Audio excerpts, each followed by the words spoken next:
Hello friends, मेरा नाम अजय सिसोदिया है और आज हम देखते हैं कंस्ट्रक्टर के बारे में। ठीक है, जो क्लास कंस्ट्रक्टर होता है वो क्या होता है। Constructor allows you to initialize an object objects properties. जो ऑब्जेक्ट्स की प्रॉपर्टीज होती है उसको इनिशियलाइज करता है। ठीक है, जब क्या होता है क्रिएशन ऑफ द ऑब्जेक्ट, जब हम ऑब्जेक्ट बनाते हैं क्लास क्लास का जब ऑब्जेक्ट बनाते हैं तब वो इनिशियलाइज करता है अपनी प्रॉपर्टीज को, ऑब्जेक्ट की प्रॉपर्टीज को। ठीक है ना। तो देखिए यहाँ पर कंस्ट्रक्टर कैसे लिखा जाता है, अंडरस्कोर डबल अंडरस्कोर फिर कंस्ट्रक्टर। ठीक है, इस तरह से। तो ये भी एक तो फंक्शंस है, बट ये फंक्शन क्या होता है, ये इसमें रिटर्न यूज नहीं कर सकते आप। मतलब कोई वैल्यू रिटर्न नहीं करता है, ये सिर्फ इनिशियलाइज करता है। ठीक है। तो अगर हम देखें तो न्यू ऑपरेटर का प्रयोग करके ऑब्जेक्ट क्रिएट करते समय ऑटोमेटिकली कॉल हो जाता है। ठीक है, जब हम न्यू कीवर्ड का यूज करते हैं, जब इसका ये हम ऑब्जेक्ट बनाते हैं, न्यू लिखते हैं, तब क्या होता है, ये ऑटोमेटिकली जो है कॉल होता है। ठीक है। और अगर आप इसको चाहेंगे कंस्ट्रक्टर को जैसे फंक्शन को कॉल कराते हैं तो ये ऐसे ऑब्जेक्ट के साथ अलग तरीके से कॉल नहीं हो सकता। और अगर आप ऑब्जेक्ट क्रिएट करते हैं, अगर आप इसमें एक पैरामीटर पास नहीं कराते हैं तो ये डिफॉल्ट कंस्ट्रक्टर कह सकते हैं आप इसको।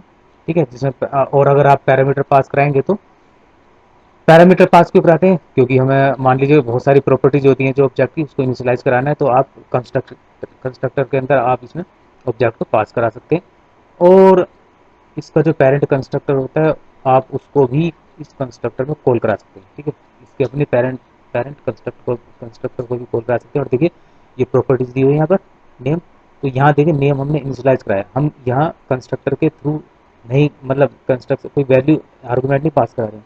यहाँ पर सिर्फ हमने क्या किया, कंस्ट्रक्टर में हमने ये प्रॉपर्टी का नाम लिखा $दिस नेम, जो ठीक है क्लास मेंबर है जो, और उसको हमने इनिशियलाइज करा बनाना चाहिए। ठीक है, बनाना प्रिंट हो रहा है। ठीक है, बनाना प्रिंट हो रहा है। तो हमने अभी ये डिफॉल्ट, ठीक है। अब अगर हम कंस्ट्रक्टर में अगर कोई वेरिएबल आप या प्रॉपर्टीज को आप जब इनिशियलाइज कराते हैं तो वो प्रॉपर्टी जो है और भी जो मेथड्स होते हैं उसमें अवेलेबल हो जाती है, आप इसको यूज कर सकते हैं।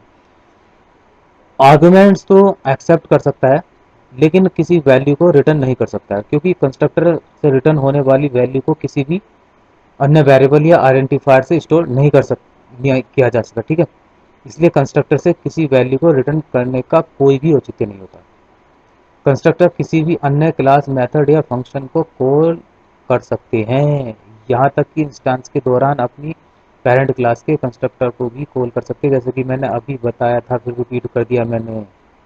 ठीक है, यदि हम कंस्ट्रक्टर से कुछ मान यानी कि वैल्यू रिटर्न करें तो उन मान को प्राप्त करने के लिए हम किसी ऑब्जेक्ट या वेरिएबल का स्पेसिफाई नहीं कर सकते। आप देखिए यहाँ पर मैंने एग्जांपल ले रहा हूँ, ये मैंने एक नम ले लिया 10। मैं आपको दिखा रहा हूँ कि ये नम अगर मैं इनिशियलाइज करा रहा हूँ यहाँ पर क्लास के वेरिएबल को, तो ये सभी मेथड में ये अवेलेबल हो जाएगा। तो दोस्तों वीडियो को लाइक सब्सक्राइब शेयर जरूर करें। और कोई भी ऑब्जेक्ट ऐसा नहीं होता जिसके क्रिएशन के समय उसकी किसी प्रॉपर्टी को कोई वैल्यू असाइंड ना हो।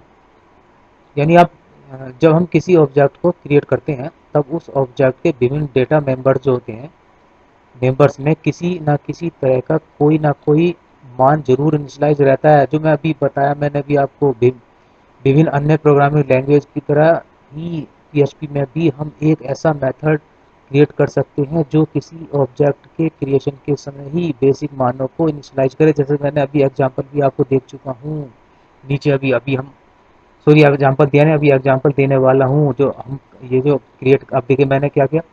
ठीक है, अब मैं इस जैसे मैं इसे ओके करूँगा तो देखिए ये मैंने एक और मैंने यहाँ कंस्ट्रक्टर मैंने एक वेरिएबल को इनिशियलाइज कराया था क्लास का, dollar this number equal to 10। और देखिए ये दोनों मेथड में अवेलेबल हो गया। कितने मेथड हुए अवेलेबल हो जाता है, जो भी आप इनिशियलाइज कराएंगे कंस्ट्रक्टर के अंदर वो अवेलेबल हो जाते हैं। तो और आगे आप प्रोजेक्ट में देखें कंस्ट्रक्टर में बहुत सारी चीज़ें, दूसरे फंक्शन भी कॉल करा सकते हैं, बहुत सारी वैल्यूज को इनिशियलाइज करा सकते हैं। ठीक है। अब होता क्या है, कंस्ट्रक्टर एक ऐसा मेथड होता है जिसे अलग से कॉल नहीं किया जा सकता, बल्कि मेथड उस समय ऑटोमेटिकली कॉल हो जाता है जब हम न्यू की ऑपरेटर का प्रयोग, अभी जो हमने किया है न्यू ऑपरेटर का जो प्रयोग करते हैं तब ये, ठीक है, जैसे ऑब्जेक्ट क्रिएट करते हैं तब ये हो जाता है। ठीक है।